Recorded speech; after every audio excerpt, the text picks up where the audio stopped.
সিদ্ধ আটা দিয়ে নরম তুলতুলে সফট রুটি তৈরি করতে চান তাহলে দেখে নিন আজকের রেসিপিটি। আসসালামু আলাইকুম, welcome to Setara mini kitchen. আজকে আমি আপনাদের সাথে শেয়ার করব সেদ্ধ আটা দিয়ে নরম তুলতুলে রুটির রেসিপি, যেটা কিনা সারাদিন ধরে থাকবে অনেক বেশি সফট আর থাকছে সাথে ছোট ছোট অনেকটি। চলে যাচ্ছি মূল রেসিপিতে। এর জন্য এখানে একটা প্যানে নিয়েছি 2 কাপ নর্মাল পানি, দিয়ে দিচ্ছি স্বাদ অনুযায়ী লবণ আর দিয়ে দিচ্ছি 1 টেবিল চামচ সয়াবিন তেল। যখন এরকম পানির মধ্যে বলক চলে এসেছে তখন এখানে দিয়ে দিচ্ছি 2 কাপ পানির জন্য 2 কাপ আটা। আপনারা যদি 1 কাপ পানি নেন তাহলে 1 কাপ আটা নিতে হবে।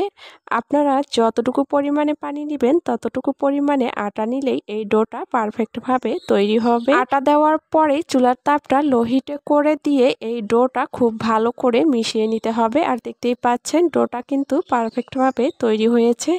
এখন চুলা থেকে নামিয়ে এই ডোটা হাত দিয়ে ভালো করে সফট করে মথে নিতে হবে। হাতে একটু তেল মাখিয়ে নিয়ে এই ডোটা সফট করে মথে নিয়েছি। হাতে যদি একটু সামান্য তেল মাখিয়ে এই ডোটা মথে নেওয়া হয় তাহলে অনেক বেশি সফট হয়। এখন এই ডো থেকে অল্প করে ডো নিয়ে নিব রুটি তৈরি করার জন্য। আর এরকম বলের মতো করে হাত দিয়ে চেপে নিয়ে রুটি তৈরি করে নিব। আপনারা চাইলে আরো ছোট করে নিয়ে পাতলা করেও বেলে নিতে পারেন। এখানে আমি এরকম করে এই রুটিটা তৈরি করে নিব।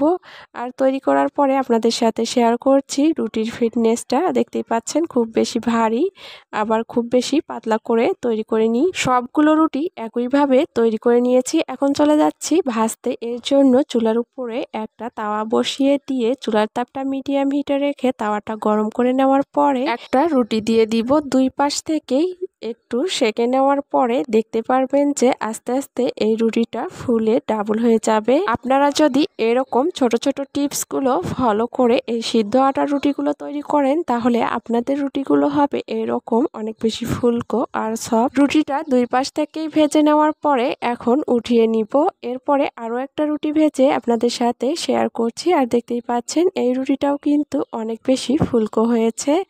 আর একইভাবে আমি সবগুলো রুটি ভেজে নিয়েছি। আর হয়তো আপনারা দেখেই বুঝতে পারছেন প্রত্যেকটা রুটি পারফেক্ট ভাবে তৈরি হয়েছে আর হয়েছে অনেক বেশি সফট। রুটিগুলো তৈরি করে নেওয়ার পরে মাশাআল্লাহ দেখতে অনেক লোভনীয় হয়েছিল।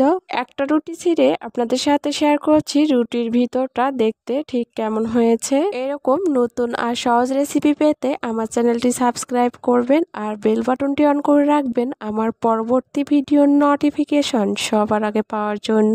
আজ এখানেই বিদায় নিচ্ছি। এতক্ষণ আমার সঙ্গে থাকার জন্য সবাইকে অনেক ধন্যবাদ। সবাই ভালো থাকবেন, সুস্থ থাকবেন। আল্লাহ হাফেজ।